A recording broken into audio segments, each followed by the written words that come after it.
ver una estructura muy interesante que forma parte de la última parte del mesencéfalo, que es una estructura grande, que está localizada, ahí está la figurita que está en rojo, que está localizada pues en la parte posterior y que va a obstruir o formar parte de ese techo el cuarto ventrículo. Pues bien, es el cerebelo. Este cerebelo que en la traducción, ¿verdad? O transcripción significa cerebro pequeño. ¿Algo que les llame la atención a ustedes ahí? Las fibras. Sí. Que a pesar de ser un cerebro pequeño tiene distintos giros. Distintos giros. Sí. Ajá, sí. Tiene mucha corteza, pliegue de corteza. Correcto. ¿Qué más?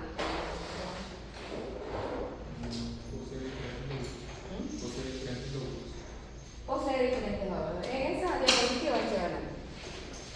¿Qué más me llama la atención? En comparación a el cerebro tiene una morfología. Ajá, claro, ahí está el cerebro y el cerebro. Sí, ¿algo más que les llame la atención?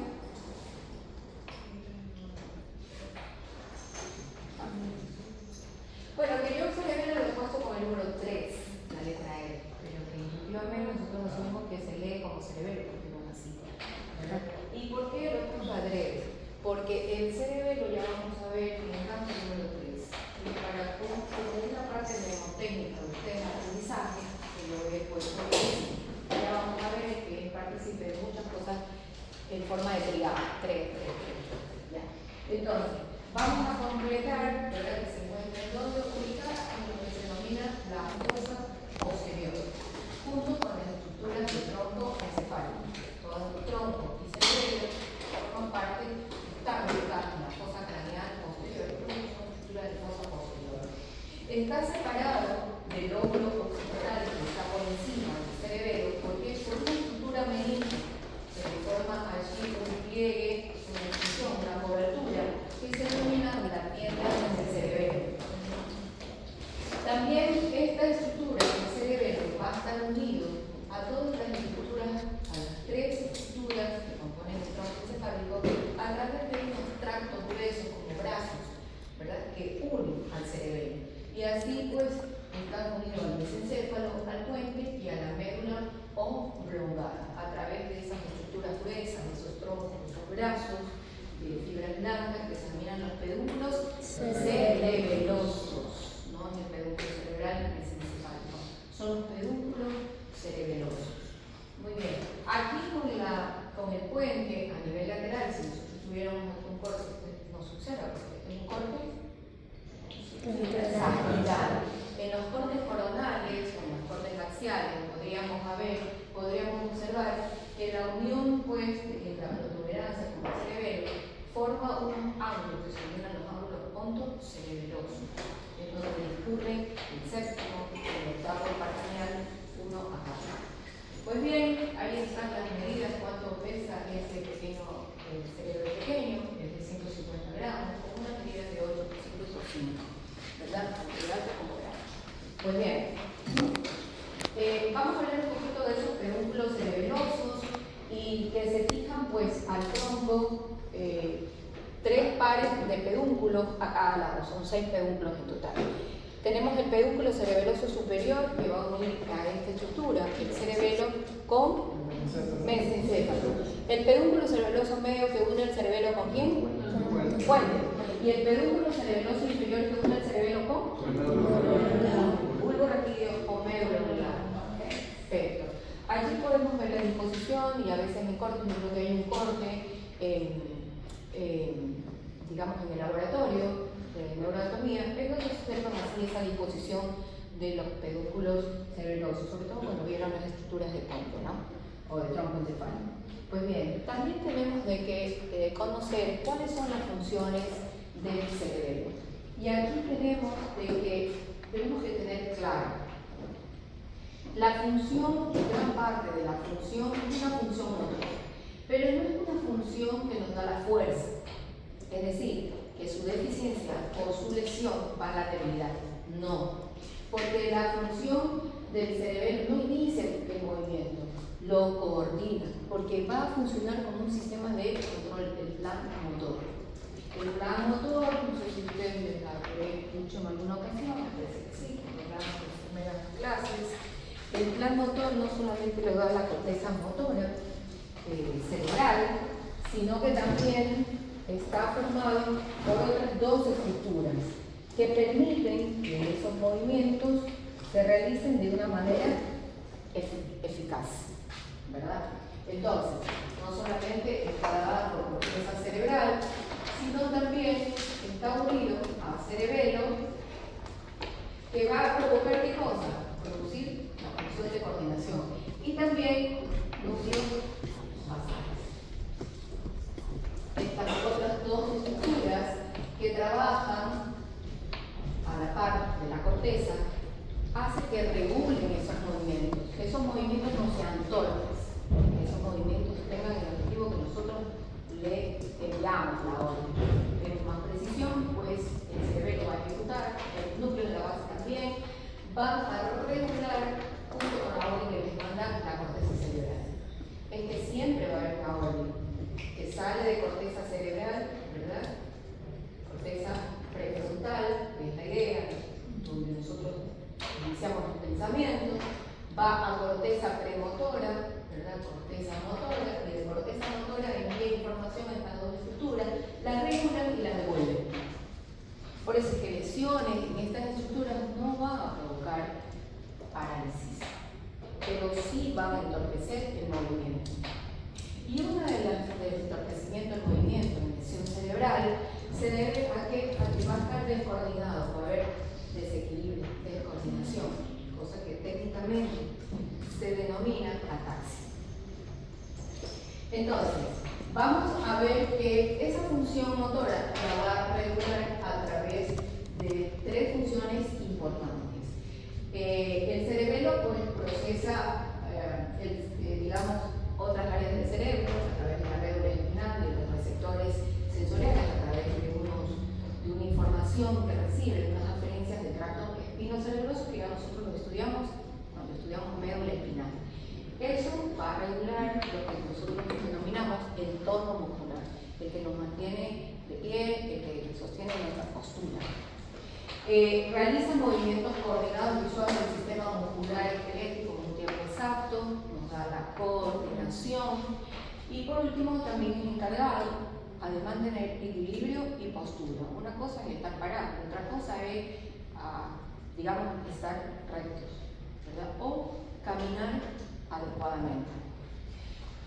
Pero también en las últimas décadas del siglo XX, estamos hablando del XXI, no del siglo pasado, también se estudió que el cerebelo no solamente se encargaba de la función motora, sino que también tenía una función particular, y es la función cognitiva y emocional. Y esto se vio a través de qué? De pacientes que habían sufrido hemorragias o infartos cerebrales. Ellos presentaban signos de afectación de la función ejecutora, de la memoria ejecutiva. ¿Qué pasaba? Que ellos no recordaban mucho cómo realizar las cosas. Como por ejemplo, uno se sienta y empieza a escribir, ellos no podían mucho fijarse en estas cosas porque no les recordaba. ¿Ya? Esto, por suerte, es una pérdida temporal, porque aproximadamente en 6 meses estos pacientes empezaron a recuperar en un tiempo promedio esa función.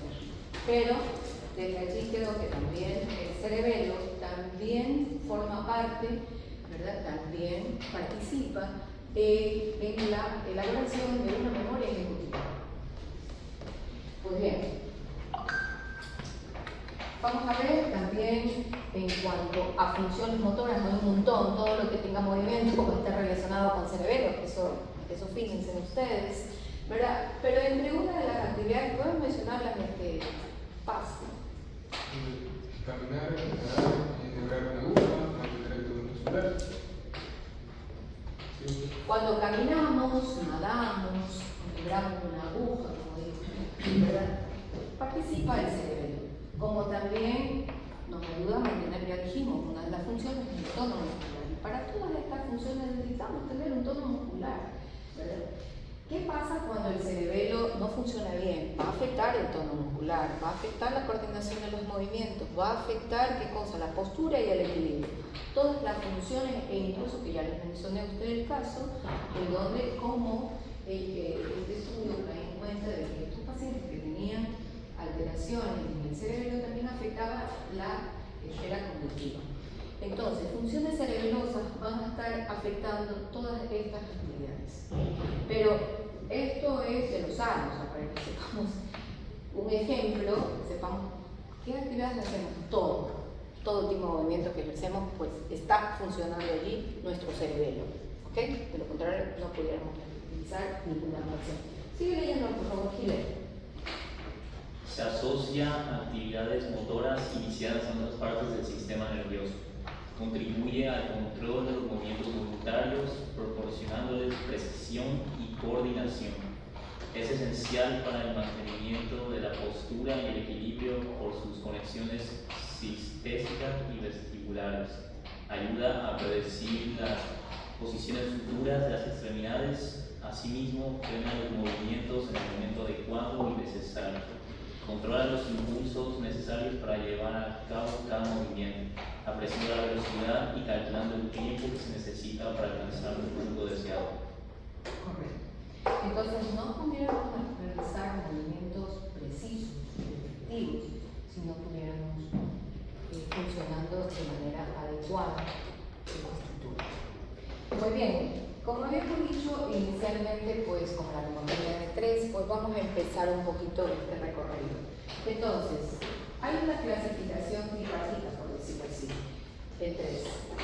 Anatómica, la clasificación funcional y una clasificación filogenética, del origen del cerebro, ¿verdad? Desde la más antigua hasta la más reciente.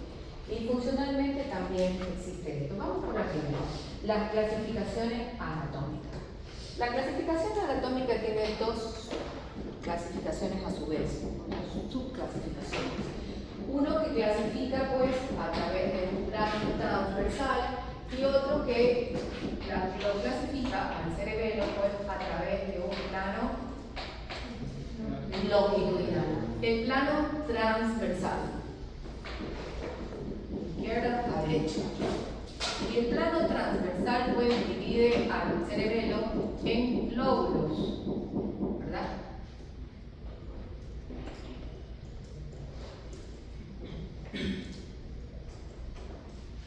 En lóbulos, 3 lóbulos, un lóbulo anterior, un lóbulo posterior y un tercer lóbulo que es el lóbulo nodular, transversalmente. Hay una clasificación anatómica, ¿verdad?, que divide al cerebelo de manera longitudinal. Y en esta forma de adelante hacia atrás se divide al cerebelo en una porción medial, el vértex, y dos porciones laterales, que son los hemisferios cerebelosos. En estos hemisferios cerebelosos también vamos a dividirlos en dos porciones. Una porción que está allí adjunta, unida al vértex, ¿sí?, que es la porción paraverniana. ¿Ok? Que es la porción paraverniana o zona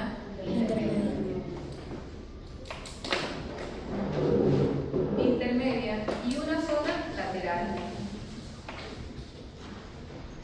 ¿verdad?, en dos regiones, estos hemisferios cerebrosos.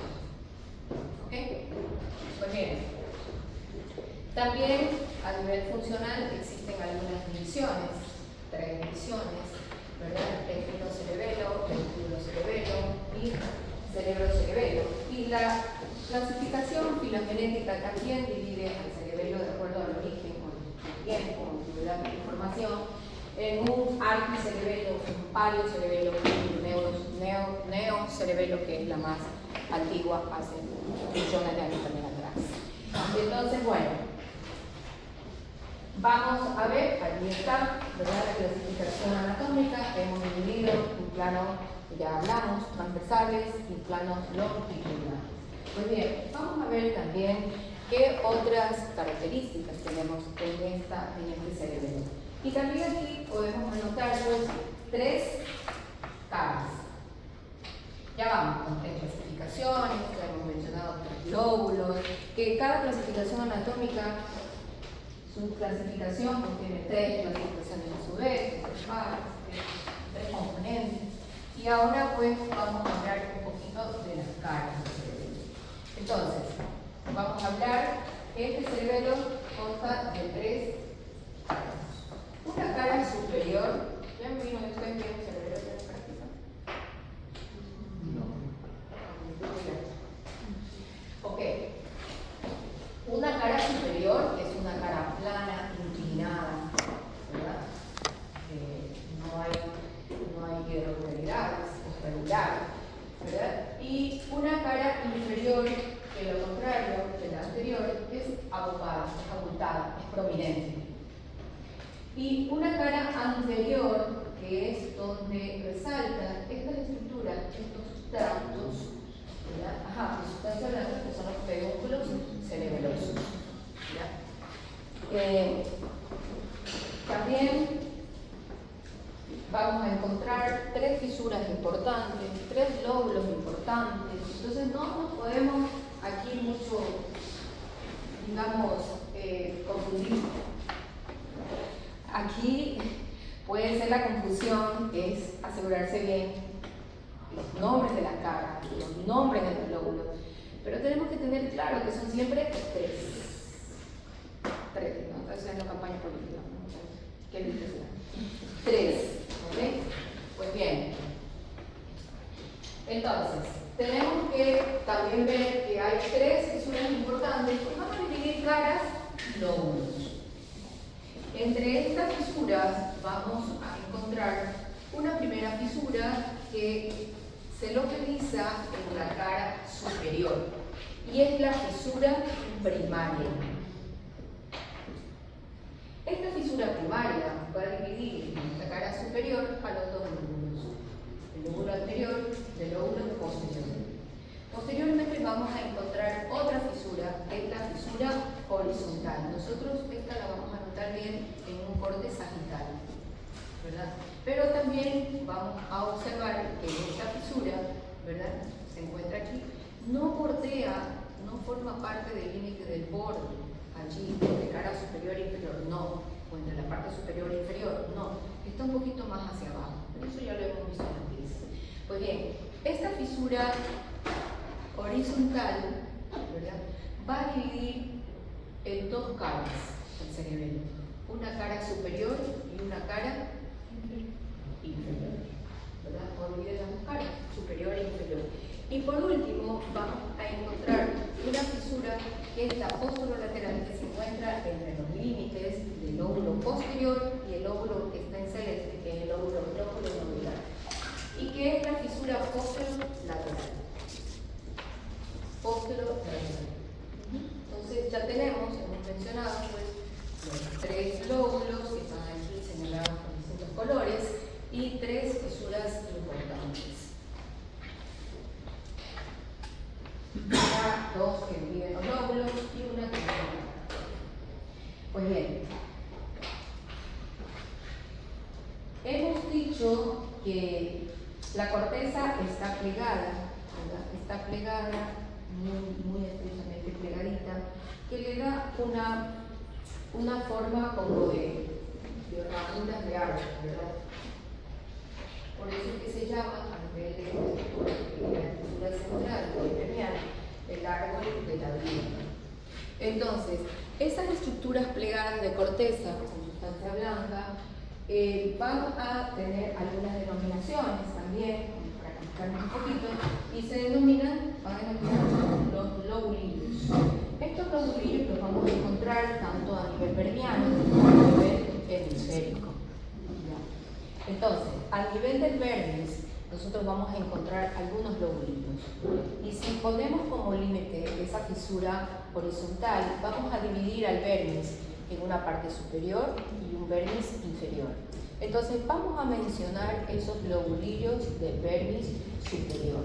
El vermis superior va a tener 5 lobulillos y el vermis inferior 4 lobulillos. En total, el vermis tiene 9 lobulillos. ¿Ok? Entonces, 5 en la parte superior y 4 en la inferior. 9 en total. Entonces, vamos a denominarlos cada uno de estos lobulillos, ¿no? El primer lobulillo que vamos a encontrar, ¿podemos ver el láser? ¿Sí o no? Sí. ¿Sí? Ay, ¿a dónde lo veo? Ah, ya, ok. ¿Podemos apagar las luces? Es mejor, sí, no lo veo. Ya, bueno.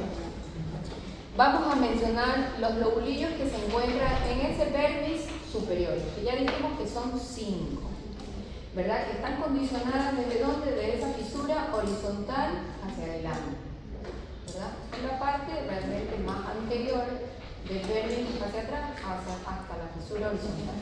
Aquí están numerados, así que no se van a contar. El número 1 es el lobulillo de la lígula. Este lobulillo de la lígula está adosado a una estructura de colágeno que forma parte del techo del cuarto ventrículo, la parte superior del techo del cuarto ventrículo, que es el velo medular superior. La sustancia cerebelosa, o el tejido cerebeloso que se encuentra adherido a ese velo medular superior es bastante escaso. Las piezas, no, por ahí sí hay un velo medular y a veces por tanto estar, digamos, indicando la pieza, por ahí ya el tejidito se ha abolido, está ausente. El número 2 va a corresponder al lobulillo central. El número 3 es el culmen. Miren ustedes en esta posición anatómica, porque el cerebelo es como una conchita que está unido así, cerrado hacia la parte anterior, la concha. ¿Ok? El 3 es, en esta posición anatómica, el lobulillo más alto, más empinado, se llama el culmen. Sigue el declive de Arcachis, declinando hacia abajo, hacia abajo. Y por último terminamos con el quinto lobulillo que corresponderá al folium. ¿Ok? Son 5 lobulillos de vermis superior. Estamos. Vamos entonces a mencionar los 4 lobulillos que corresponden a vermis inferior. Ok. Por debajo de esta fisura horizontal tenemos el número 6, que es el túbero. No es úbero, es túbero. ¿Ya? Pero por ahí nos podemos guiar. Tenemos un siguiente lobulillo que tiene una forma de lágrima o gota que corresponderá a la pirámide. El número 7. El número 8 a la úvula y el número 9 al nódulo. Entonces tenemos en total los 9 lobulillos. También podríamos, aquí pregunto, ¿cómo podríamos nosotros clasificarlos o separarlos por lóbulos a los lobulillos? ¿Qué te parece, Aguirre? ¿Sí o no? Sí. ¿Sí? ¿Cómo? Si es sí, ¿cómo? Si es no, ¿cómo? Ajá, ¿cómo harías tú para dividir a estos lobulillos perianos en lóbulos?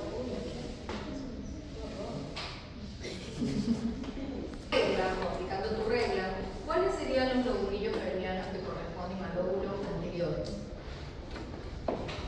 El 3. Ahí recién se prendió. ¿Está apagado? El 2 y el 3. El 1, el 2 y el 3. Perfecto. Y el lobulillo posterior, ¿a quién correspondería? ¿Cuál es su nombre? No, de verdad. Salvos. ¿Qué lobulillos corresponderían al lóbulo posterior? Permeable. 5, 6, 7 y 8. 7 y 8. ¿Y el 9? ¿A quién correspondería? Lóbulo nodular. Perfecto. Bueno, muy bien. Un poquito para complicarnos, también vamos a encontrar lobulillos, ¿verdad?, a nivel hemisférico, a nivel del hemisferio cerebeloso, con otros nombres. Pero aquí, a diferencia del vermis, ya no vamos a tener 9 lobulillos, vamos a encontrar 8 lobulillos. ¿Ya?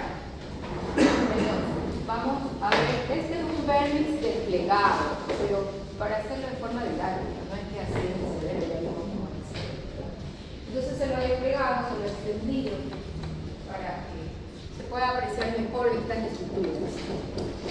Entonces, vamos a encontrar aquí 8 lobulillos. ¿Por qué? Porque el lobulillo de la lígula es el lobulillo pequeñito, casi invisible, ¿verdad? No tiene corresponsal hemisférico. Entonces, vamos a tener corresponsal a partir del lobulillo central.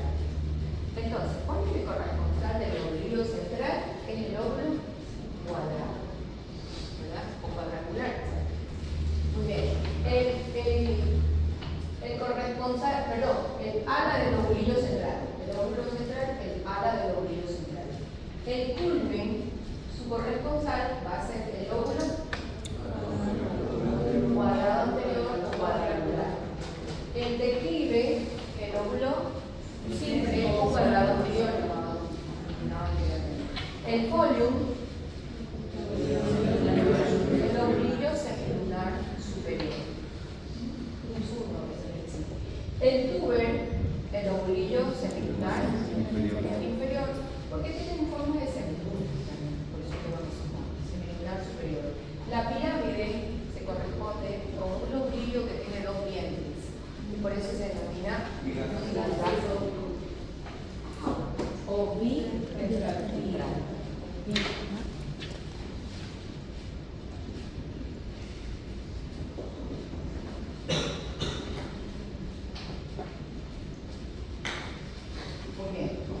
La úvula, una estructura muy importante, que es la amígdala, es una estructura o lóbulo redondeado, la amígdala. Y por último, vamos a encontrar una extensión que sale del nódulo y se va hacia la periferia, como 2 pares de brazos que terminan con una mano, que se denomina en toda su extensión el flóculo. ¿Ya? Bien. Entonces, si ya, a ver, ¿qué lobulillos entonces corresponderían al hemisferio superior, al varano?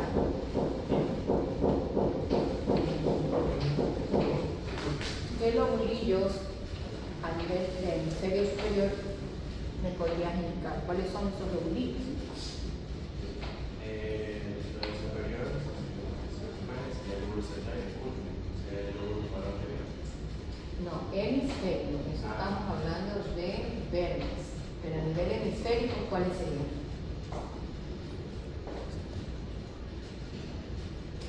Mira aquí, son 4 lobulillos.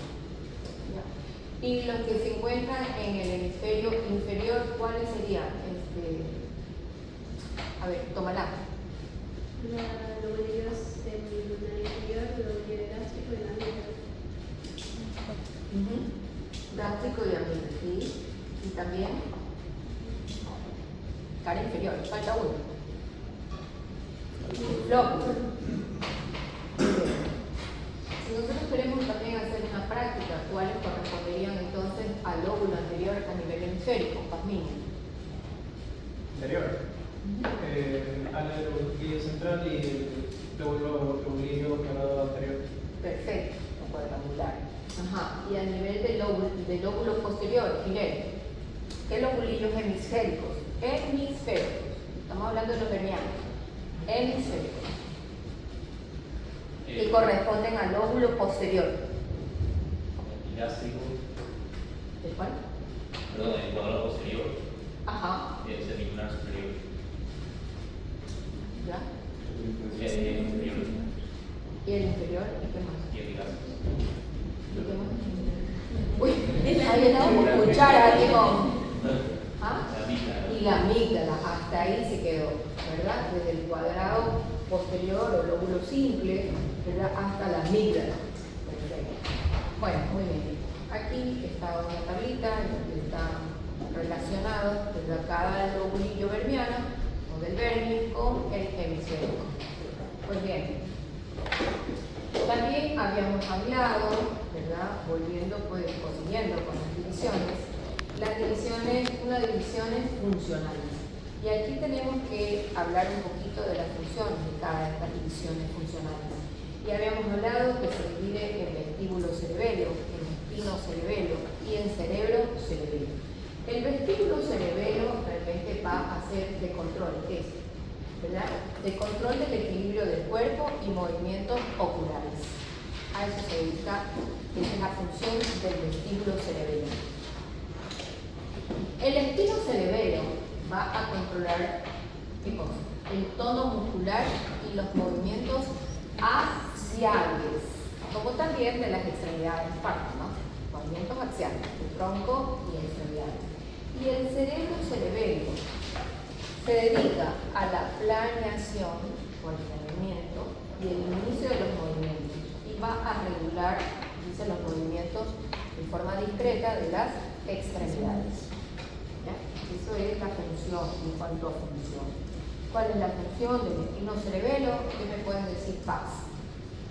En relación al cerebelo, el mantenimiento del tono muscular y los movimientos axiales de las extremidades. Perfecto, muy bien. Si hablamos de una función del vestíbulo cerebelo, ¿qué me pueden decir, Villalobos? El vestíbulo cerebelo que tiene el control del equilibrio del cuerpo y el movimiento ocular. Perfecto. Y el cerebro cerebelo, ¿cuál es su nombre? ¿Tu apellido? Alcibar, ya.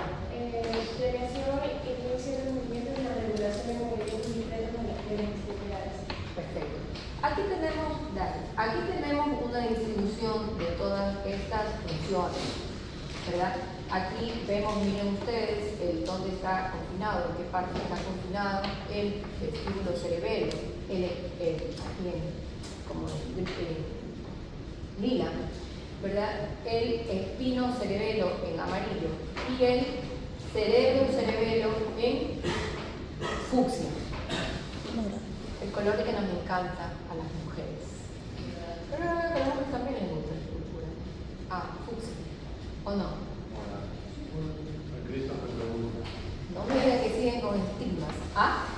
Un cerebelo desplegado, vamos a ver estos colores, estas ubicaciones en este sentido, ¿verdad? Hacia la parte anterior, y miren ustedes, el lóbulo floculonodular y la parte más anterior acá, está desempeñando la función del vestíbulo cerebelo, el espino cerebelo, casi todo el lóbulo anterior, y el lóbulo posterior corresponderá a ese cerebro cerebelo. Muy bien, si nosotros analizamos un corte un poco más coronal, un corte coronal de este cerebelo, ¿verdad? O axial, el cerebelo, vamos a dividirlo, miren ustedes cómo están divididas estas funciones. La función central es lo mismo que vimos recién, ¿verdad? Del vestíbulo cerebelo. El vestíbulo cerebelo tiene una función sensitiva. ¿Por qué? Porque es una función de equilibrio, es una función sensitiva realmente. En la parte motora que está, ¿qué cosa? El espino cerebelo tiene una función precisamente motora. Y la función más lateral, que es el cerebro cerebelo, tiene una función más cognitiva, de planeación de movimientos. Entonces, así está la clasificación y la división de estas, funciones del cerebro. Así como en la corteza cerebral tenemos un homúnculo, el homúnculo también se describe a nivel cerebroso. Y aquí podemos ver, esta es la película de Snell, el libro de Snell, en donde vemos, miren ustedes, este homúnculo que significa hombre pequeño, eso significa la palabra homúnculo. Entonces ahora podemos decirle muy polite a alguien que es pequeñito, homúnculo. Ok, bueno, miren, esta es la disposición. Si nosotros vemos una corteza cerebral, esta es la corteza cerebral y esta es la corteza cerebrosa. En la corteza cerebral, miren ustedes la disposición del homúnculo. Eso ya lo vamos a ver bien cuando veamos corteza cerebral, pero bueno, ahora es como para menos relacionar el homúnculo cerebroso del homúnculo cerebral. La disposición de las piernas es hacia la cara medial. Lo mismo a la disposición hacia la cara anterior. En cambio, el homúnculo cerebral hacia la cara medial y hacia la cara lateral están todo el resto de las partes o de las porciones del cuerpo. Tronco, mano, boca, cara, etc. No lo dibuja la cara, porque es más acá la cara. Pero más o menos esto. Pero a nivel cerebeloso, nosotros, esta es la posición anatómica del cerebelo, vemos que las piernas las va a controlar la cara anterior. Y sobre el resto está ubicada pues las porciones de tronco, brazos y cara. Pero tiene dos homúnculos, un homúnculo superior y un homúnculo inferior.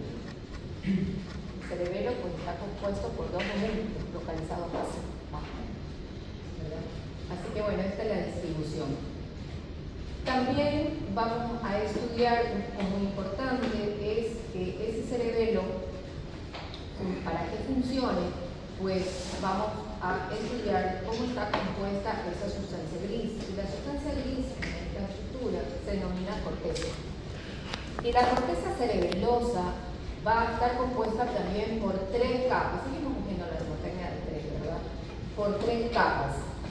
Una capa que viene desde la parte más interna hacia la más externa. Tenemos la capa granular, una capa intermedia que está constituida por el sitio de todo esto pasando en este momento el láser puntero, ¿verdad? Que es la capa de células de Purkinje. Y por último, una tercera capa, la capa más externa, que es la capa molecular.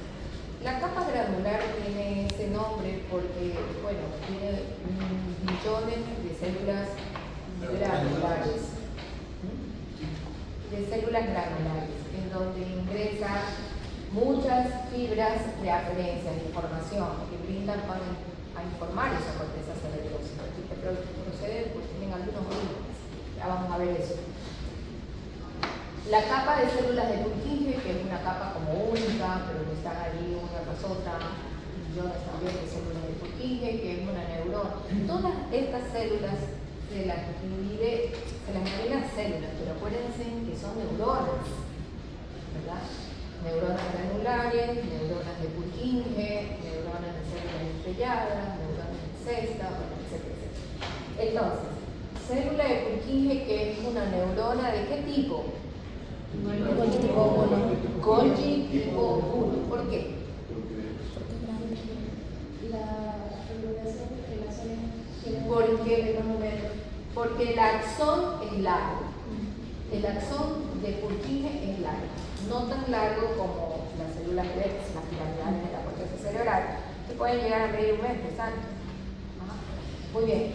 Y una tercera capa, la capa más externa que mencionamos, que es la capa molecular, que tiene escasa cantidad de neuronas, ¿verdad? Pero tiene mucha cantidad, muchas fibras. Por allí suben dendritas y axones de las capas subyacentes, las capas inferiores. Muy bien, bueno, vamos a ver qué contiene cada una de estas capas. Y aquí tenemos la capa más interna, más profunda, la capa granular. Se debe su nombre porque está formado por unas células, unas neuronas especiales que son pequeñitas, redondeadas, que tienen poco citoplasma, un núcleo también ahí redondito, numerosísimas, que se denominan las células granulosas. Estas células ¿verdad? Van a tener, como toda neurona, sus dendritas y sus axones. El axón de las células granulares, ¿verdad? Las van a enviar ¿hacia dónde? Ascienden por Purkinje, por la capa de Purkinje, y se dirigen y se establecen en la capa más externa, la capa más superior de la corteza, la capa molecular. En esta capa molecular, esos axones se van a dividir como en T, se bifurcan. En T.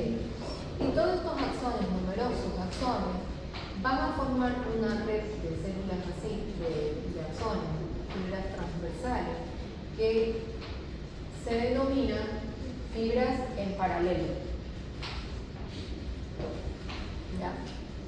Las fibras en paralelo, ya sabemos entonces que están formadas por qué saltos. Las fibras paralelas están formadas por la célula granular. ¿La célula? Granular. Ajá, pero ¿qué parte de las células Su granulares? axón. Su axón. Y se va a dividir y según recuerdo el hambre se unía 10 células de Purkinje a las dendritas de ellas. Claro, se unen a las dendritas. Correcto. Muy bien, las fibras paralelas. Estas fibras paralelas de estas neuronas son fibras excitatorias. Contienen mucho el neurotransmisor que es el glutamato. Muy bien, las células de Golgi, en cambio, estas en forma como de perita, en una arborización extensa en forma de candelabro, que son las características, lo caracterizan las células de Purkinje, son más bien inhibitores. Muy bien. Y hacen contacto, obviamente, como lo dijo su compañero, con estas células. Pero bueno, estamos aquí, ¿verdad? En esta parte. Aquí vamos a encontrar también otras neuronas, que son las neuronas o las células de Golgi. Estas células de Golgi tienen su particularidad que las dendritas van a sinaptar en la capa molecular también con todos los axones y las dendritas de las otras neuronas que ascienden. Pero su axón no asciende, son sus dendritas, a diferencia de las granulares. Sus dendritas, las dendritas de Golgi, hacen sinapsis locales con otras estructuras en la misma capa, en la capa granular. Y estas sinapsis las hacen obviamente con unas fibras que emergen, que surgen, que mejor dicho, que ascienden, llegan a la corteza cerebelosa, que son fibras aferentes, que llevan información al cerebelo. Estas fibras se denominan fibras nodosas, que son estas de color naranja, fea. Forman el glomérulo. Ajá. Entonces, formando una estructura que se denomina el glomérulo sináptico, el glomérulo cerebeloso. ¿Por qué? Porque ayuda a extender a que esa sinapsis sea mucho más extensa. Son sin número, millones de glomérulos sinápticos, ¿verdad? Y aquí van a participar ¿quiénes? Las dendritas, ¿verdad?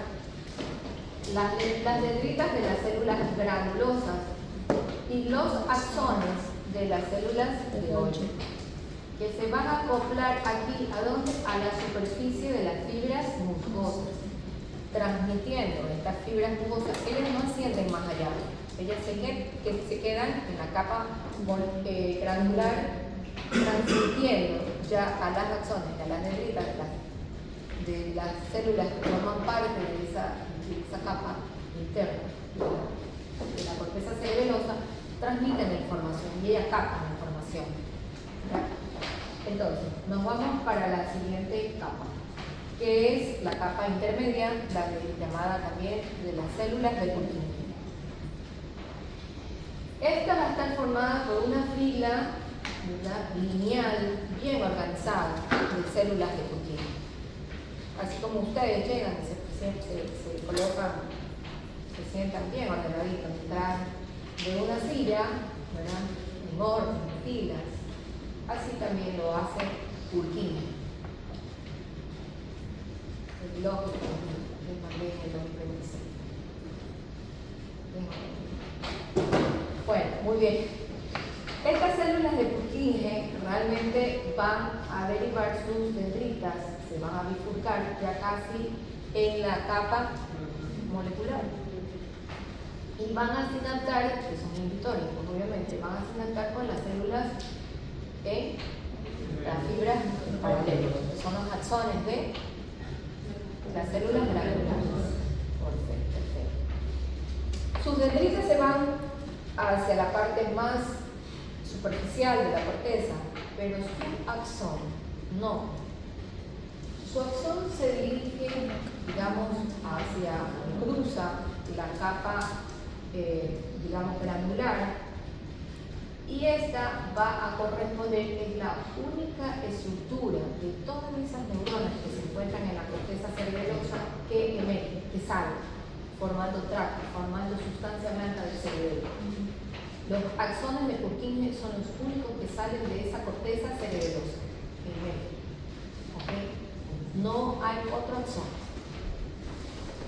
formando la sustancia blanca de la corteza cerebelosa. Y ellos no se van a cualquier lugar, no. Ellos se van a sinaptar con quién, van a provocar sinapsis con los núcleos profundos cerebelosos. ¿Ya? Entonces, son inhibitorios, estas células de Purkinje son inhibitorias porque utilizan mucho para trabajar, para funcionar, el GABA, que es uno de los neurotransmisores más, digamos que hay mayor cantidad a nivel del sistema nervioso. Nos vamos hacia la otra capa, que es la capa molecular. En esta capa, como dijimos, van a haber neuronas, sí. Unas neuronas que se van a denominar las neuronas incesto y las neuronas estrelladas. No va a haber abundancia de estas neuronas. Lo que va a haber es abundantes fibras. Porque ya tenemos a las dendritas de Purkinje, ya tenemos, ¿a qué más? ¿Qué más tenemos en fibra, Miguel? Las células glandulosas, las células de Golgi, las fibras paralelas. Tenemos las dendritas de Golgi, las dendritas de Purkinje. Muy bien. También las fibras trepadoras. Ya vamos a hablar de eso. Las células incesto son inhibitorias, estas células incesto, ¿verdad? Y las células estrelladas son células también inhibitorias. Aquí hay gran cantidad de dendritas, gran cantidad de fibras axonales por las células granulosas. Y dendritas ya dijimos, ¿no? De todas estas células que proceden de la cama más interna. Las células incesto tienen, localizan sus dendritas allí en esa capa de manera local, pero su axón desciende. Su axón desciende y envuelve al soma de Purkinje. ¿Cómo se llama esa sinapsis? El axón con el soma, axón somático. Muy bien. También vamos a encontrar otras fibras en verde, ¿verdad?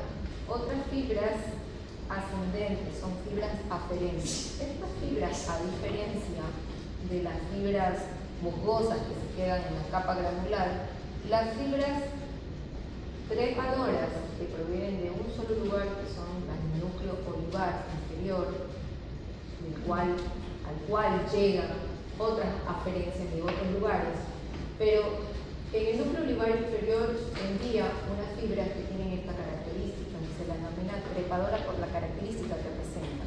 Por eso van envolviendo, van haciendo capas más digamos superficiales de la corteza cerebelosa, rodeando o envolviendo como una vid al axón o a las células de Purkinje, ¿verdad? Van envolviéndolo. Por eso se denomina trepadoras. ¿Okay? A diferencia de las musgosas que tienen un origen distinto, pueden provenir de la corteza cerebelosa, pueden venir del vestíbulo, del tronco encefálico. Estas sí vienen también del tronco.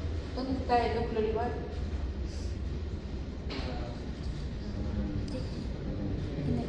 Ay, Dios mío. Espectacular, Himalaya, por Dios. ¿Dónde está el núcleo olivar inferior? Bulbo raquídeo. Entonces, estas células que proceden del núcleo olivar inferior son las únicas células trepadoras. Es el único origen. Las otras provienen de muchos orígenes, menos del olivar inferior, porque esas son exclusivas. Las trepadoras son exclusivas. No vienen de otros orígenes. Otras estructuras no envían células trepadoras, solo los núcleos olivares inferiores, uno a cada lado. ¿Ok? Pues bien. Hemos hablado también que Purkinje lleva su axón tal, saca su axón emerge, los axones de Purkinje, formando la sustancia blanca y hace sinapsis ¿con qué? Con esos núcleos cerebelosos profundos que se encuentran en la profundidad de la sustancia blanca. Y también son un número de 3. Y vamos a encontrar aquí que desde la parte más lateral a medial son un núcleo, el más grande, el núcleo cerebeloso, que tiene forma como del núcleo. ¿Qué forma tiene esta parecida?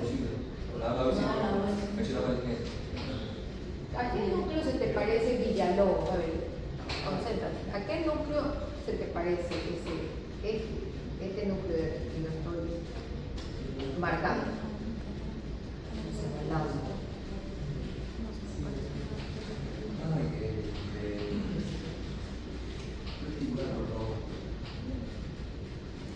A ver, ¿qué apellido es? ¿Cristo? Ajá, no. Romero. No. González. González, ¿qué dice González?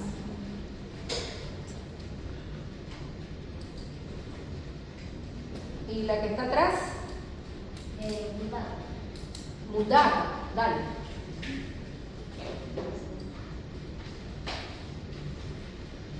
Que recién estamos hablando, al núcleo olivar, o una bolsa arrugada, fruncida, con una apertura hacia la parte medial. Ese es el núcleo dentado, para que no se olvide, el núcleo dentado. ¿Ya? Tenemos otros más y están localizados en donde, en la parte lateral de los hemisferios cerebelosos.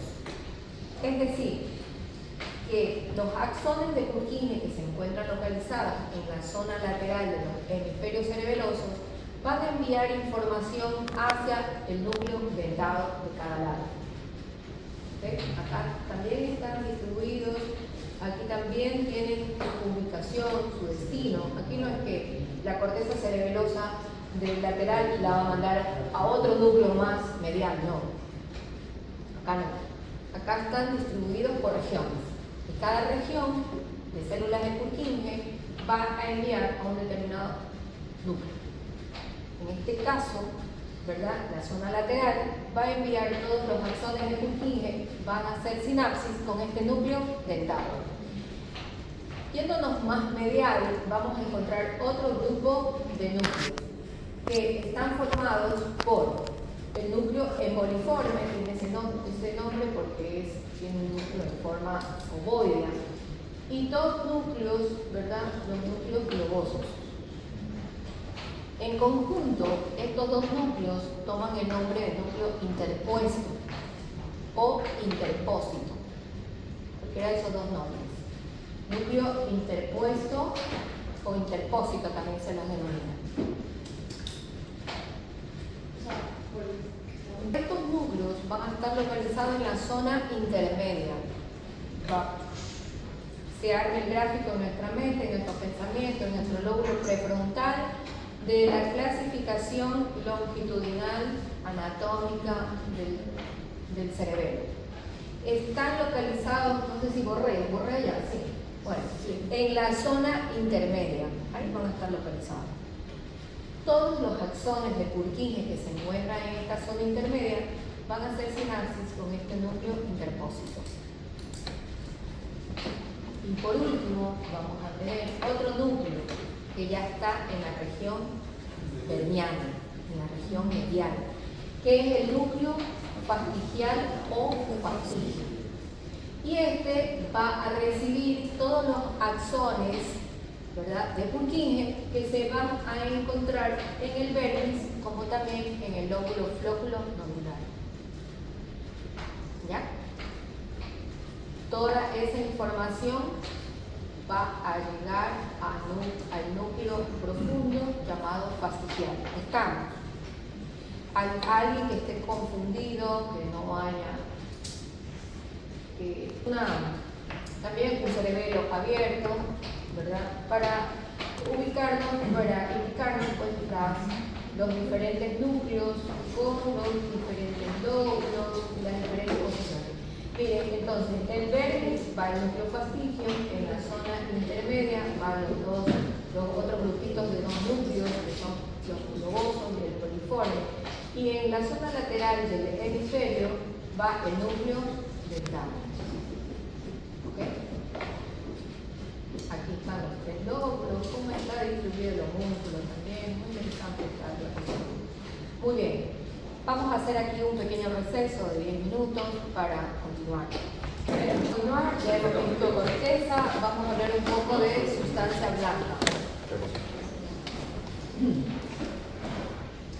Y aquí en sustancia blanca tenemos, se conforman de unas fibras intrínsecas, que son aquellas que no salen del cerebelo en sí, o no salen de la corteza cerebral, no salen del cerebelo realmente. Conectan diferentes regiones del cerebro, esas son las fibras intrínsecas. Hay otras fibras que son las fibras que ingresan al cerebelo, son las denominadas fibras aferentes. Y hay unas fibras que salen en agrupaciones desde el cerebelo hacia otras regiones, que son las fibras eferentes. Las fibras aferentes forman la mayor parte de la sustancia blanca, son numerosísimas. Y continúan pues y llevan información hacia la corteza cerebelosa. Ingresan al cerebelo a través, sobre todo, de los pedúnculos cerebelosos inferiores y medios, predominantemente. Tenemos otro grupo de fibras, que son las fibras eferentes. Estas fibras eferentes corresponden pues a la salida de las fibras a través de ¿dónde? De los núcleos cerebelosos. ¿Ya? A través de los núcleos cerebelosos. Comienzan obviamente desde los axones de la corteza de Purkinje que llevan información a los núcleos cerebelosos profundos, y de estos emergen otro grupo de fibras que van a salir también del cerebelo a través de los pedúnculos cerebelosos. No hay otra forma de salir. Como diríamos aquí, ¿cómo nos trasladamos a Durán? Pues a través del puente o de la aerovía. Pero así, llegar de un salto y caminar, no podemos. No, hasta en canoa. La canoa también va a haber va a haber también una vía marítima, pero yo no encuentro eso. En mi cabeza. O sea, sí hay gente, pero creo que ya son personas que tienen experiencia en eso. No, aquí les había puesto en su plan de trabajo, dice que esto, ¿cómo que se llama? Espérate, una vía que es a través del río. Ah. Ajá. No, bueno, está en proyecto, ¿no? Proyecto de práctica de la vida. Pero bueno, las fibras eferentes, ¿ya? Entonces que salen de esos núcleos que empiezan de las células de Purkinje, los axones de Purkinje, llegan a los núcleos cerebelosos profundos y salen del cerebelo a través también de los pedúnculos cerebelosos, sobre todo los pedúnculos cerebelosos superiores. Muy bien. Vamos a hacer un resumen, ¿verdad?, en cuanto a la entrada y salida de esta fibra. Y así tenemos que el pedúnculo cerebeloso superior principalmente es una vía eferente, una vía de salida del cerebelo hacia otros lugares. ¿Ya? El pedúnculo cerebeloso medio, exclusivamente, es decir, que aquí no hay salida, hay solo entrada. Exclusivamente es una vía aferente, solo de entrada desde la corteza, pero no estamos hablando de la corteza cerebelosa, sino de la corteza cerebral exclusivamente, y otras vías también, ¿verdad? Pero es exclusivamente pedúnculo cerebeloso medio, es una vía, es un pedúnculo en donde atraviesan solamente aferencias, nada más. Y el pedúnculo cerebeloso inferior es un pedúnculo mixto. Doctor, una pregunta, ¿el volumen de los pedúnculos tiene algo que ver con alguna función específica? No, el volumen no. Pero aquí tenemos que el pedúnculo cerebeloso medio, realmente la gran cantidad que sale de los núcleos pontinos y emergen una serie de fibras transversales, es una gran cantidad de fibras allí. ¿verdad? Porque vienen aferencias de algunos lados, que lo vamos a ver. Es lo que le da la característica de esa protuberancia, de la prominencia, de esa barriguita que tiene el tronco encefálico, que es voluminoso. Y por eso la gran cantidad de fibras que salen de esos numerosos núcleos continuos que se encuentran en el puente es que le dan ese grosor al pedúnculo cerebeloso medio, con la gran cantidad de fibras. Pero eso no significa que sean más o menos operadores. Todos son buenos operadores, todos los pedúnculos. ¿No? El pedúnculo cerebeloso superior son más finos. Eso no significa que no sirven mucho. Entonces, y el pedúnculo cerebeloso inferior, que conecta obviamente con las estructuras más inferiores del tronco encefálico, que es la médula oblongada, es mixto. Mayoritariamente aferente, pero también hay vías eferentes que ingresan, ¿verdad? Pues bien, vamos a ver un poco la denominación de estas vías aferentes, y estas vías aferentes las podemos distribuir desde tres grandes grupos. Unas que proceden o se originan desde la corteza cerebral, otras desde la médula espinal y otras desde el tronco encefálico. Aquí es una tabla, la tabla 6.1 de SNED, que nombra todas las vías que provienen desde la corteza, médula espinal y tronco encefálico. Entonces, vamos a hacer un poquito el resumen de estas vías para que nos quede un poquito más, digamos, didáctico el aprendizaje. Entonces, vamos a hablar un poquito de las aferencias que recibe el cerebelo de la corteza. Son las aferencias corticales de la corteza cerebral, ¿verdad?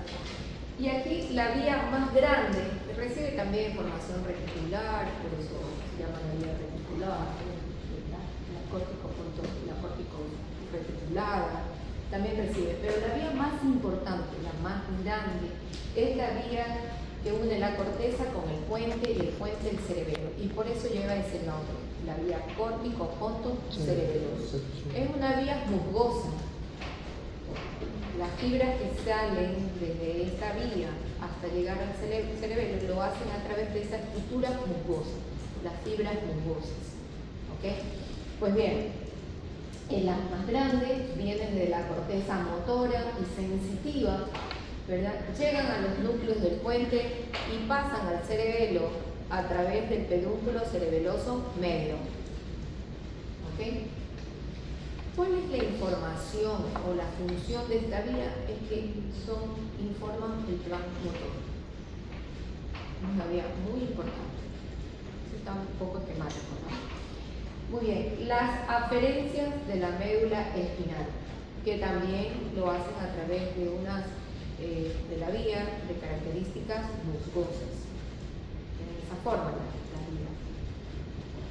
Pues bien, esto en esta vía que procede de la médula espinal lo hacen a través de los tractos espinocerebelosos que ya he estudiado por todos ustedes. Anterior y posterior. Ajá. Central y dorsal. Correcto. Que van a informar sobre qué?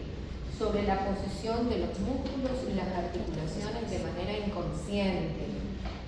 Allí no hay conciencia, no hay ejecución propia. De manera inconsciente el cerebelo va a regular estos órganos para que se realicen el movimiento, ¿verdad? ¿Cómo van a entrar? La proposición inconsciente. Entran a través de qué? Del pedúnculo cerebeloso inferior y del pedúnculo cerebeloso superior. Y ingresa a través del pedúnculo cerebeloso inferior. El espino cerebeloso posterior o dorsal. Y a través del pedúnculo cerebeloso superior Está haciendo el espino cerebeloso anterior. o ventral.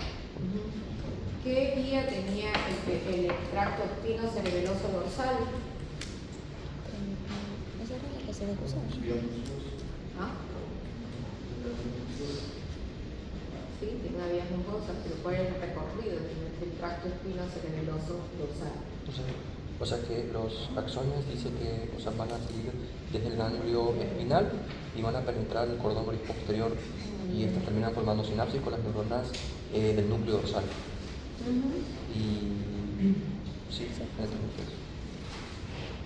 ¿Cómo era la vía? El recorrido del tracto espinocerebeloso dorsal bimaral. Primero, como vías aparentes. Y la otra aferencia que proviene, pues se origina del tronco encefálico. En tronco encefálico vamos a encontrar la vía vestíbulo-cerebelosa. Esta vía vestíbulo-cerebelosa proviene de los núcleos vestibulares. ¿Dónde se encuentran los núcleos vestibulares? Entre bulbo y pónix. Y esto nos permite, esta vía lleva información al cerebelo sobre el equilibrio, para que regule también el cerebelo el equilibrio. Pues bien, también vamos a encontrar otro grupo que son las fibras trepadoras. Y ya hablamos un poco de las fibras trepadoras, son aquellas que parten del núcleo olivar inferior hacia el cerebelo, vienen del núcleo olivar inferior. Y estas fibras trepadoras, ¿verdad?, que pasan el pedúnculo cerebeloso inferior para arribar al cerebelo, son muy importantes para el aprendizaje motor y la detección de errores. ¿Ok? Vamos a hablar un poquito de estas vías, las más, digamos, ejemplares. Y aquí tenemos, el resto. Esto no significa que solamente estudien. Ustedes tienen que leer todo el libro, todo el capítulo. Ya vamos para la tercera semana de lectura del cerebelo. Y estudio de meninges, estudio del sistema ventricular y estudio de líquido cerebelo. Vamos a hablar un poquito de las vías aferentes corticales y la que hemos nombrado aquí, que viene la vía córtico-reticulocerebelosa, también aquí para nombrar un poquito las aferencias que recibe el núcleo olivar, que también las recibe desde la corteza. Por eso se llama esa vía la córtico-olivo-cerebelosa. Pero que parte, y notoriamente se la especifica a nivel del núcleo olivar, pero el núcleo olivar no recibe información in situ, recibe también de la corteza cerebral. Pero esta información va directamente dirigida al núcleo olivar. Y de allí del núcleo olivar es que salen las fibras trepadoras hacia el cerebro, enviando esa información que ya dijimos, ¿no?, que va a integrar, el campo motor también va a detectar errores. Muy bien. Entonces, la vía más importante tenemos de corteza, que son estas tres. Tenemos la vía córtico-ponto-cerebelosa. Esta vía córtico-ponto-cerebelosa, córtico-continua-ponto-cerebelosa, proviene pues vía de dónde, de los lóbulos frontales, orbitales, temporales, occipitales, ¿verdad?, de todo lo que es la corteza cerebral. Corteza cerebral, lo tenemos córtico. Bueno, descienden, estas fibras son descendentes y descienden a través de una sustancia blanca que se denomina en esta localización, ¿verdad?, corona radiada. Esta agrupación de sustancia blanca en esta localización, corona radiada. Después que estas fibras llegan a compactarse, porque van a pasar por una zona compactada, muy estrechamente apretadita, a través de una estructura que es la cápsula interna. Cápsula interna. Pues bien, después van a hacer sinapsis, ¿en dónde? En los núcleos del puente, en esos núcleos continuos. Y de esos núcleos continuos, ¿verdad?, van a cruzar las líneas medias enviando fibras, las fibras transversales continuas. Por allí viaja esa información que viene desde acá, de toda esa vía que ya hemos mencionado en el origen, ¿verdad? ¿Hacia dónde?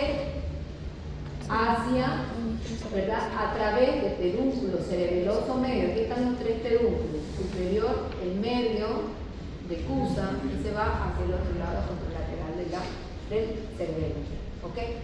La información es contralateral, pero aquí se hace pues, después las lesiones son unilaterales, son ipsilaterales o homolaterales. Pues bien, vamos a ver un poco sobre la parte de las vías, las fibras espinocerebelosas. Las fibras espinocerebelosas que también están dadas por los dos tractos importantes, el espino cerebeloso dorsal y el espino cerebeloso central, y hablamos uno directo y el otro cruzado, que llevan la misma información, pero que estos recogen información, no las aferencias de corteza, sino las aferencias de los órganos de los receptores sensitivos. ¿De dónde? De los receptores de músculo y los receptores de articulares, de todo nuestro cuerpo, periférico. Ajá, correcto. Y desde allí, miren, ascienden, ¿verdad? Hacen una sinapsis, una primera sinapsis, que es en donde, en la médula espinal, en el núcleo dorsal, llamado también carpi, correcto, ¿verdad? Ascienden y van a llegar a su destino. Una a través del pedúnculo cerebelo, una a través del pedúnculo cerebeloso inferior y otra a través del pedúnculo cerebeloso superior. Ambas van a llegar, la doblemente cruzada o la directa, siempre van a estar en el mismo lado del cerebelo. Van a llevar información hacia la derecha o hacia la izquierda. Muy bien, vamos a ver un poquito sobre las vías aferentes. Estas vías aferentes que también, bueno, estas vías son las que ya vimos, esto es el resumen de las mismas. Y bueno, el cerebelo necesita saber dos cosas. Al recibir estas aferencias, se documenta de dos cosas. Primero, ¿qué quiere hacer la corteza y qué está haciendo realmente el cuerpo? Eso es lo que necesita saber. A través de las aferencias que recibe, el cerebelo reconoce dos situaciones. ¿Qué quiere hacer la corteza? Yo quiero, ¿verdad? El pensamiento es bailar tango. Entonces, yo me imagino, ¿verdad?, que para bailar tango, ¿qué tenemos que hacer? Vamos por decir, para una cosa más sencilla, tango es saltar. Mi cuerpo se tiene que preparar para saltar, pero no preparar es hacer chuzo, prepararme, no, eso es otra cosa. Para saltar espontáneamente, yo tengo que llevar la acción, tengo mi pensamiento, mi voluntad, y eso incluye corteza prefrontal. Va a la corteza premotora, no es una breve corteza, vamos a ver eso. Corteza premotora, la premotora manda a la motora manda al cerebelo y otras estructuras, y el cerebelo le devuelve. Entonces, por eso estamos hablando que ¿qué quiere hacer la corteza? Eso es lo que recibe de la corteza. Yo quiero hacer esto, quiero saltar. Y el cerebelo va a adecuar también ese movimiento para que cuando al saltar no nos lastimemos y lo hagamos de una manera adecuada, ¿verdad? No saltemos y nos vayamos a caer o no saltemos de una forma diferente a una lesión, sino a obtener nuestro ejercicio, saltar de una baldosa, saltar 2, saltar 5. ¿Ya? Bueno, eso dependerá de cada uno, darnos el tiempo, etc. Ok, entonces eso es lo que... Y él va a coordinar también, ¿y qué está haciendo en ese momento el cuerpo? Entonces él tiene que mandar la orden. Mira, ¿sabes qué? Tú tienes, te regulo, de nuevo a corteza, eso es lo que tienes que hacer. Pero como son fibras mielinizadas, las que llevan esto, acordémonos que las fibras mielinizadas, nosotros parpadear en un segundo. ¿Cuánto recorren las fibras? 100, 120 metros por segundo. Flash, ni siquiera nosotros nos notamos. Por eso es que ustedes pensar, ya para pensar y todo, no, pensamos rápidamente y ejecutamos la acción. Esas fibras son disparadas, por eso somos rápidos en hacer eso, ¿verdad? Pero bueno, vamos a hablar un poco de las fibras eferentes. Y estas fibras eferentes realmente están dadas, ya nosotros lo identificamos, ¿verdad? Los hemisferios, cada hemisferio lateral va a estar relacionado con un núcleo en especial. Y así la zona lateral de los hemisferios está relacionada con el núcleo octavo, los hemisferios de zona intermedia, hemisférica, con el núcleo interpuesto, formado por esos dos núcleos, ¿verdad? Y el vermis y el lóbulo flóculo nodular con el núcleo fastigio y el núcleo vestibular. Entonces también tenemos a través de qué, de los pedúnculos cerebelosos superiores, un poquito del resumen de las vías. Muy bien, las vías eferentes. Todas las salida del cerebelo pasa primero por los núcleos cerebelosos profundos. Porque ya sabemos que de la corteza cerebral emergen los axones de Purkinje. Y los axones de Purkinje no sinaptan con otras células afuera en sustancia, porque sustancia blanca es con otras fibras, ¿verdad? No sinaptan, no se hace bien. Ellos van directamente a sinaptar hacia los núcleos cerebelosos. Entonces, viene allí pues este axioma, ¿verdad?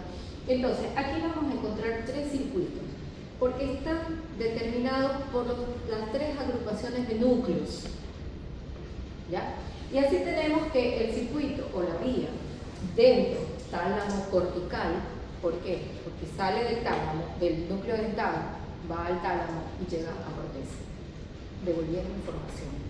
Aquí cerebelo ya devuelve, ya reguló en corteza, enviamos información y tiene que salir del cerebelo.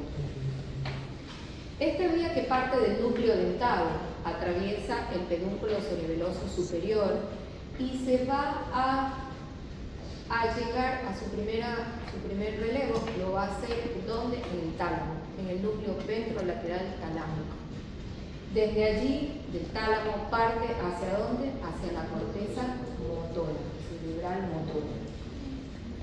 ¿Cuál va a ser la función de esta vía dentro tálamo cortical? Va a influir en qué? En la planeación y la coordinación de los movimientos finos, de las manos y de los pies.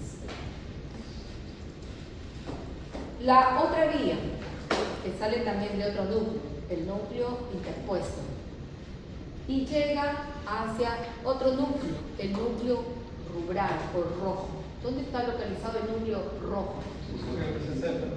Sí, pero mesencéfalo es decir todo una cosa así, es como decir el agua. Sí, pero ¿dónde?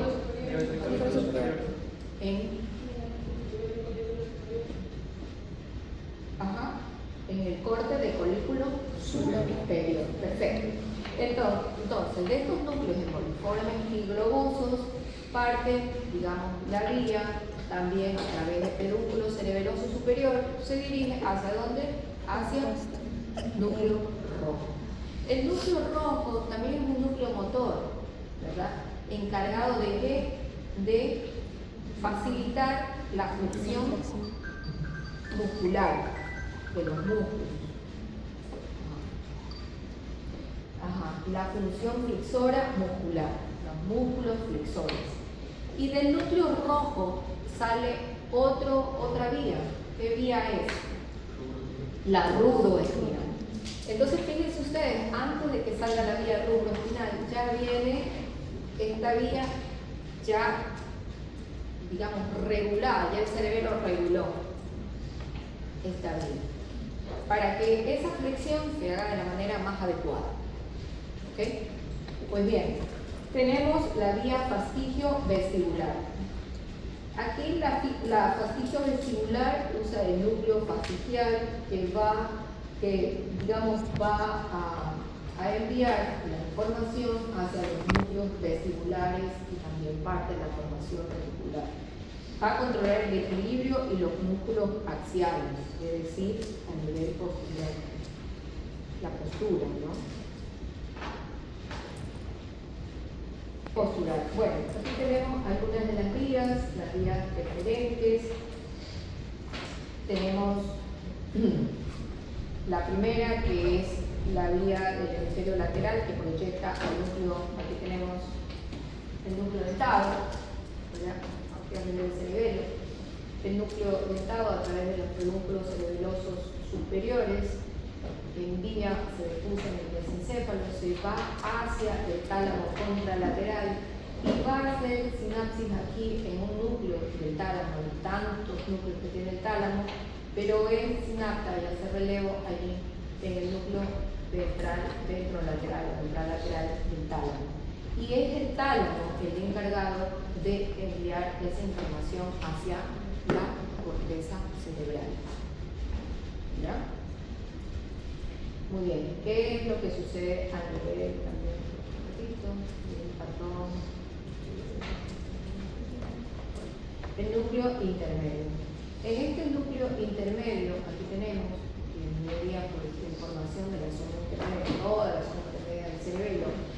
Este núcleo va a enviar, ¿verdad?, su información hacia dónde, hacia el núcleo rojo contralateral, se defusa y envía al núcleo rojo contralateral, que es el que va a facilitar ¿qué cosa?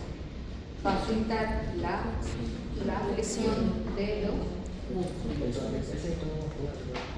No, el tono muscular va a estar dado un poco por los tractos espinos El tono muscular la es parte periférica, ¿sí? el tono muscular es la cantidad de fuerza o el volumen. No, es fuerza. El tono muscular es esa resistencia que nosotros tenemos cuando tú haces esta flexión, vamos a tener una resistencia a la contracción, así voluntaria nuestra. Si nosotros hacemos esto, vamos a ver que el músculo y las articulaciones, el músculo tiene una resistencia normal. Hazle a tu compañero, ponte lo más flojito que puedas, coge así y ves. Tanto en miembros superiores como en miembros inferiores. Ese tono se puede, alterar en alteraciones de corteza, alteraciones piramidales, como lo vimos en las primeras clases, ¿verdad?, en motoneuronas superiores y en motoneuronas inferiores. Y también en cerebelo. Puede causar fuerte Pero eso ya va porque hay una desconexión, no hay una inervación dada para el músculo. Pero el tono muscular realmente puede incrementarse o puede disminuirse. Esa resistencia que tenemos al movimiento pasivo de la extremidad. Esa resistencia que tiene el músculo, que tienen nuestras extremidades, es lo que se denomina tono muscular. Si no tuviéramos tono, pareciéramos unos muñequitos de trapo. Tenemos tono, nos mantenemos ahí sentaditos, nos chorreamos, no estamos yendo para un lado. Porque tenemos tono, no podemos mostrar lo contrario cuando no lo tenemos. Por eso, las lesiones cerebelosas, las lesiones motoneurales inferiores, donde disminuye el tono, es distinto. El paciente no tiene un control adecuado. El paciente cerebeloso con hipotonía, pues es un paciente torpe, nos lleva a controlar la acción. Se va, ya vamos a ver la patología cerebelosa, vamos a ver eso más rapidito. Bueno, esta vía, y en cerebelo el tono disminuye. Nos ponemos hipotónicos. Son muñequitos, ¿verdad?, en donde las acciones no son realmente, controladas, perdemos ese control, porque también del tono depende. Acordémonos que el cerebelo no da fuerza, eso es corteza. Nosotros regulamos el movimiento. Si no tenemos un tono, hay una desregulación del movimiento también. El tono nos da también, nos ayuda a mantener también en parte de ese equilibrio, los movimientos que ejercemos, e incluso las posturas que tenemos cuando nos sentamos, cuando nos paramos, cuando nos arrodillamos, etc. Para todo debe existir un tono. Cuando tenemos carencia de ese tono, afectación de ese tono, no podemos hacer esas maniobras, no podemos hacer esas funciones, esas acciones. Necesitamos un tono normal, necesitamos que las partes aferentes que recibimos para realizar o para tener ese tono, pues trabajen de manera efectiva. Entonces, bueno, eso es parte, ¿verdad? Todos nos vamos para ver que es una cosa parecida, ya se lo resumí. Y una cosa que para poder ver patología, porque si no después no alcanzamos, entonces quiero estar ahí al par. Bueno, miren, es una parte pues que tenemos que hablar de sobre irrigación del cerebro.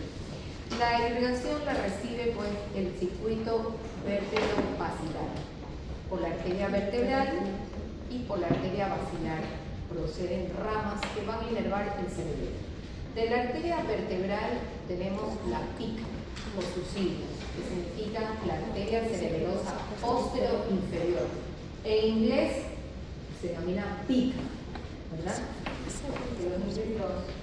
Los inglés, la lengua anglosajona. Y de la arteria basilar también emite dos ramas que son la arteria cerebelosa anteroinferior de la closa monoaica y la arteria cerebelosa póstero superior de la glossalmón zuca. Ellos a todo le ponen, pero zuca, ¿verdad? De la rama basilar. Vamos a ver los territorios, más o menos los nombres, para que uno pueda entender un poquito esto, es que los nombres han tomado de acuerdo a los territorios que irrigan cada arteria. Si yo estoy nombrando la arteria cerebelosa posterior inferior, es que va a irrigar el territorio posterior, inferior, la parte posterior e inferior del cerebelo. La aica, la parte antero-inferior. Ya vimos, ¿no? Cara superior, caras inferiores. ¿Verdad? La parte anterior inferior está la aica. La parte posterior de la estructura inferior o de la cara inferior está la pica. Y la zuca irriga toda la estructura también de la cara superior, ¿verdad? Ya vamos a ver.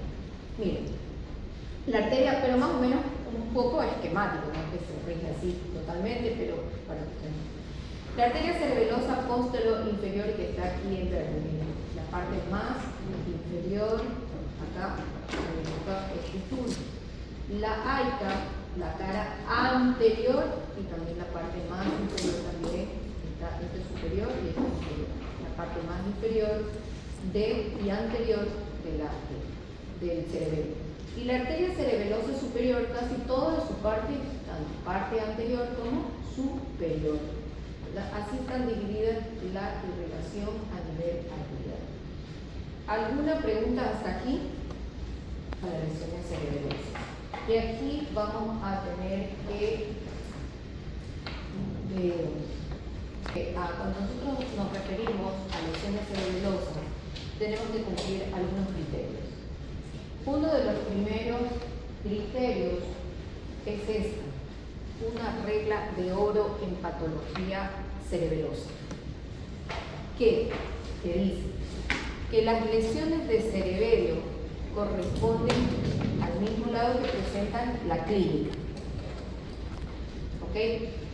Si la descoordinación o la falta de equilibrio de un lado de nuestro cuerpo izquierdo, por dar un ejemplo, ¿verdad?, están presentes, ¿en qué lado del cerebelo nosotros podemos deducir que está la lesión? Lado izquierdo. Porque esa regla de oro ustedes no la deben de olvidar. ¿Ok? Que del mismo lado del cerebelo afectado es donde da la clínica, la alteración, la patología. ¿Ok? Ese es el número 1. Número 2.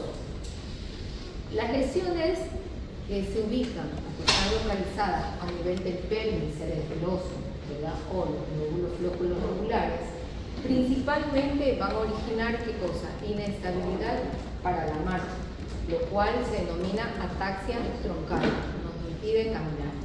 Tenemos que agarrarnos las paredes, andamos así, desviándonos de un lado para otro, ¿verdad?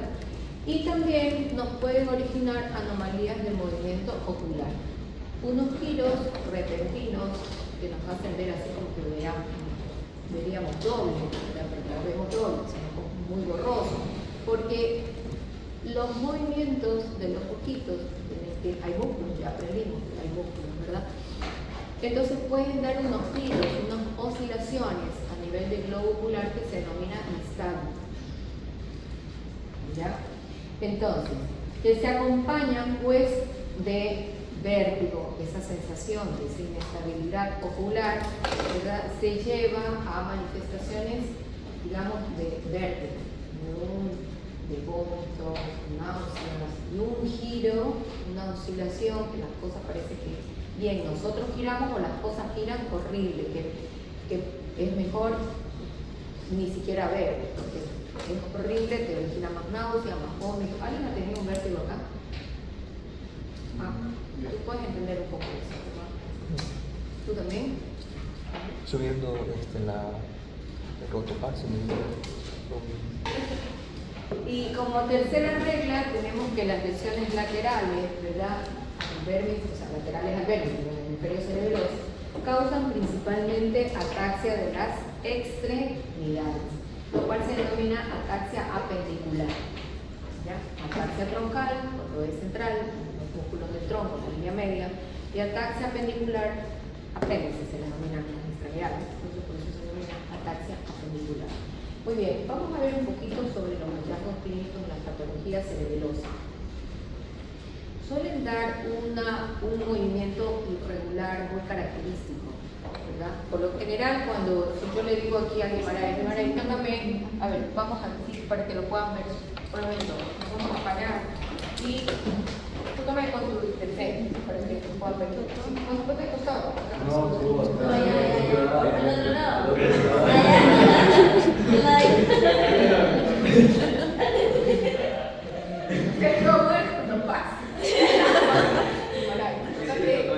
La ingle, que suena la ingle. Ya, ahí ven todos, ¿verdad? Ya. Toca con tu dedo índice la punta de mi dedo. Toca. Vamos. Regresa a la punta de tu nariz. Tócate la punta de mi dedo. De nuevo. Más rapidito, vamos, María. ¿Qué ven ustedes? Coordinación. ¿Ah? Coordinación.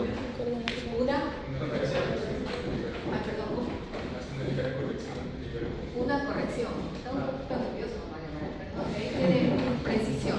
Ajá. A ver, lo que vemos aquí es normal. No perdemos atención a las cosas.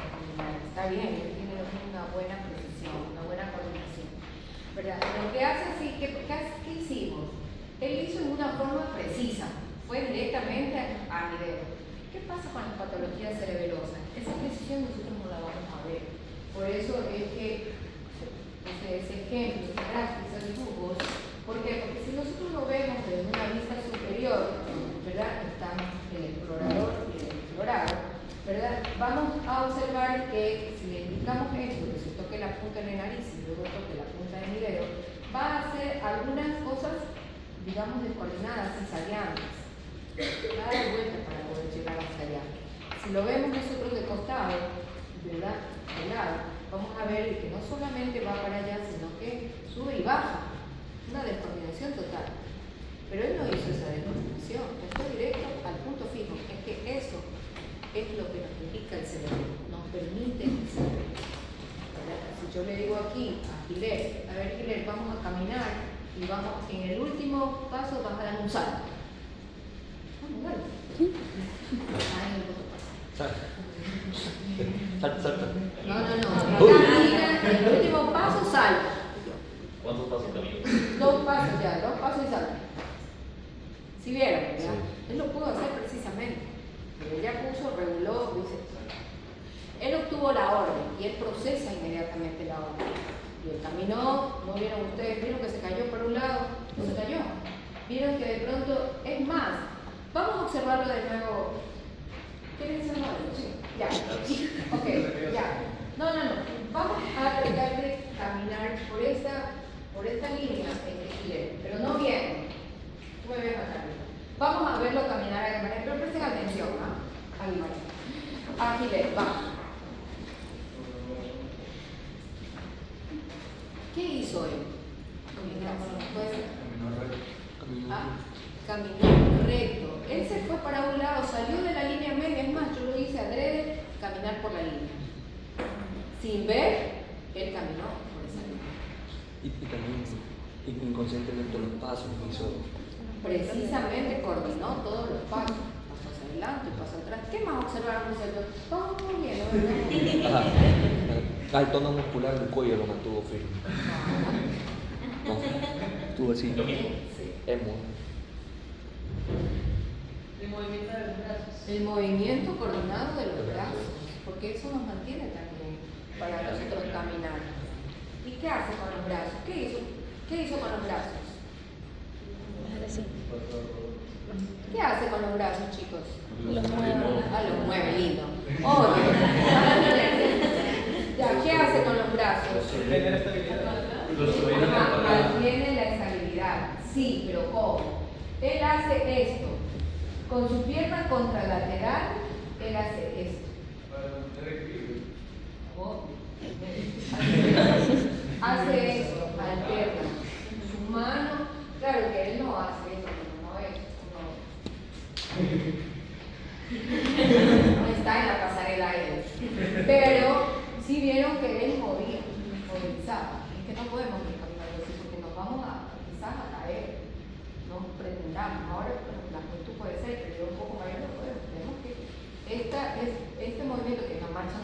todos, ¿verdad? Nos mantiene en un equilibrio, realizar bien la postura. Nos vamos por última vez y grábense cómo camina Hiller. Vamos. No marcha normal. Y si le damos un poquito más movimiento a los brazos, Hiller. Esa es la marcha normal, ¿verdad?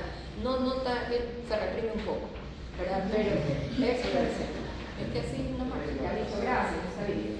Entonces, bueno, miren, ahí participaron muchas cosas con Hiller. Primero, el comando de que hagamos una marcha y todo esto, pues también participó su cerebelo, sin necesidad de ver. Eso nos ayuda a nosotros en el cerebelo. Pues bien, entonces, vamos a encontrar también, entonces ya sabemos que la descoordinación de los movimientos de una patología cerebelosa se denomina ataxia. Y aquí vienen las denominaciones que ya lo nombramos en la primera parte. La ataxia del tronco, que es la ataxia del tronco, esto, que no nos permite caminar. No vamos de un lado para el otro lado, nos mantiene en desequilibrio total, no podemos caminar. Y la ataxia apenicular, ¿verdad?, que está dada sobre todo en las lesiones o alteraciones a nivel hemisférico, ¿verdad? Los pacientes pues también van a afectar el sistema motor, pero en este lado pues un poco más lateralizado, más miembro superior y miembros inferiores. Pues bien, hay una serie realmente de términos médicos asignados a patologías cerebelosas. Aquí encontramos la dismetría, es decir, ese punto que excede. Cuando yo le digo que me toque el paciente, ¿verdad?, puede ser que haga esto, que vaya, corrija de nuevo, titubee y marque. Eso se llama dismetría. ¿Ya? Ataxia, que son esa serie de movimientos que ya vimos en el dibujito, los movimientos incoordinados. Hipotonía, una baja del tono muscular. Los movimientos pendulares, que son el signo de rebote, ¿verdad? Ya vamos a ver, el signo de rebote, bueno, temblores también puede precisar un temblor, pero que se presenta específicamente cuando hacemos la acción, cuando estamos en el movimiento. Antes, si estamos en reposo, si estamos postural, no se va a presentar, solo cuando ejecutamos la acción. Es el temblor cerebeloso que podría presentarse, no siempre. Muy bien, la diadococinesia. A significa, el prefijo A significa sí. Y la diadococinesia nos vamos a referir sobre todo a ¿qué? A la realización de movimientos alternantes. Si yo le digo a ustedes, tóquense con su palma acá, los muslos, como el dorso, palma, vamos. Palma, dorso, palma, dorso, palma, dorso. Eso. Perfecto. Perfecto, muy bien. Esa es una diadococinesia normal. Pero ¿qué pasa con el paciente cerebeloso? Puede ser que él no pueda ejecutar totalmente su función a diadococinesia, o puede ser que lo haga, pero disfuncional, que no va al mismo ritmo de la mano que está sana, del lado sano, por así decirlo. Entonces, este otro lado, mientras yo estoy así, de un lado para el otro lado, el otro se va a quedar. No va a poder estar a la par con la mano funcionante, con el cerebelo funcionante sano, ¿verdad? Porque está disfuncionando el otro, entonces no lo va a acompañar. También otra prueba de diadococinesia, porque esa es la prueba, la diadococinesia, movimientos alternantes, la ejecución de movimientos alternantes, es realizar esta maniobra. También en el paciente cerebeloso, mientras yo tengo una afectación del lado derecho, pues los movimientos alternantes se va a quedar el paciente. Vamos a ver una torpeza del lado donde está ejecutando esa acción. El nistagmo, que ya nosotros hablamos, esas oscilaciones que presentan a nivel del ojito, que se llama nistagmo. Y también como para hablar, para articular la palabra, necesitamos de músculos. Y bueno, y sabemos que coordina la parte muscular. También podemos encontrar una mala articulación de la palabra. Una articulación camposa. En sí, si usted alguien ha visto algún nervio a esta altura. Uno de mis hijos me estaba bailando así. Qué loco.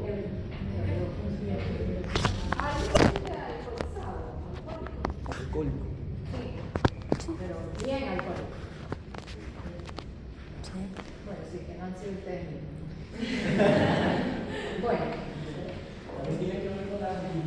provocar o a sería otro tema? ¿Cómo? La dislexia provocar. O sea, que intentar palabras no hablar. O sea, ¿La qué? dislexia vocal. La dirección. Ah, dislexia, no. No, No, ahí eso no. no tiene nada que ver. Cambias en ese momento cuando hay, bueno, yo por eso les daba yo, porque el alcohol, porque cuando nosotros ingerimos alcohol, que rápidamente se pasa, es una de las sustancias que pasa rápidamente esa barrera mental, cuando nosotros empezamos a hacer unas cosas que no las hacemos cuando estamos totalmente sanos, ¿verdad? Sin alcohol. Sin alcohol. Se da, y yo siempre digo que esos síntomas de embriaguez, ¿verdad? Nos demuestra la serie de síntomas y signos que nosotros hemos mencionado en ese cuadro. ¿Por qué? Porque al beber alcohol nosotros estamos provocando una intoxicación aguda del cerebro. Nos intoxicamos si bebemos, o ese sujeto intoxica de manera aguda al cerebro y provoca toda esa serie de síntomas. Eso hablamos de un borrachito, ¿verdad? ¿Cómo es? No se puede mantener, habla, tiene el acento, el tono del hablar es distinto. No es como cuando estábamos por ahí. Entonces, todo eso es por lesión temporal cerebrosa, ¿verdad? Hasta el ojito, ahora se mandan esos shots, los tequilazos, y tequila, tenemos la parte de información. Si nosotros le pedimos aquí a ver, vamos, a Gerardo, vamos a hacer como que tú vamos a pulsar, tú a fuerza para tu cuerpo y yo para mi cuerpo. Miren ustedes, en algún momento yo suelto. ¿Y qué hizo Gerardo? Retráctala. Rápidamente controló. Listo, tiene un cerebro perfecto. ¿Qué pasa con el paciente que no tiene ese control del cerebro? Cuando yo estoy así, se puede pegar acá, se puede ir para allá. Pero por eso los pacientes para comprobar que están dormidos como que le ponen la mano encima para ver si de repente caen, para ver si no están fingiendo. El cerebelo, por ejemplo, puede ser una prueba o tú mismo sensar cómo está el tono. Si está demasiado. A ver, cuando uno tiene hipotonía, realmente, mira, cuando yo tengo un tono, no me permite ir más para allá. Pero cuando estoy hipotónico, esto de aquí se dobla, miren ustedes, ¿hasta dónde pueden llegar acá ustedes? Perfecto, miren. Pero cuando somos hipotónicos, esto es acá y puede llegar, pero totalmente, o sea, yo tengo que hacer todo un esfuerzo. Oh, pero así. ¿Ah? No, bueno, es normal eso. Es hipotónico. El hipotónico no hace eso. Pareció raro. Ah, no, ahí está bien. Está bien.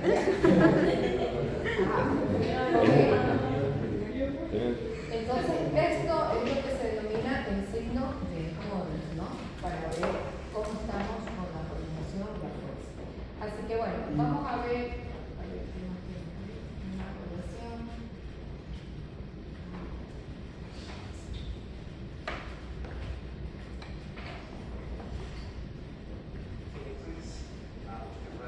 ¿Se escucha?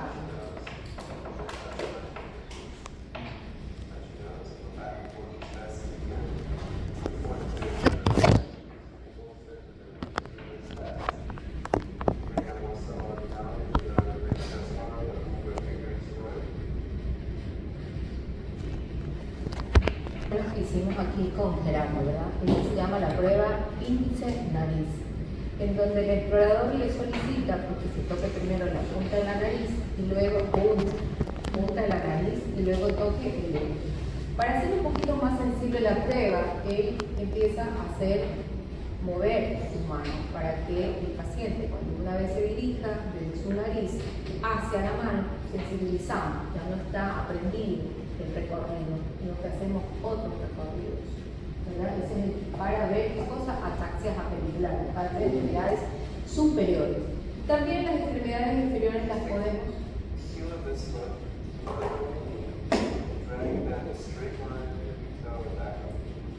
pedimos a la paciente que con su talón toque su rodilla, baje por la pierna, por ese huesito, la tibia, y llegue hasta el mayol, hasta el tobillo.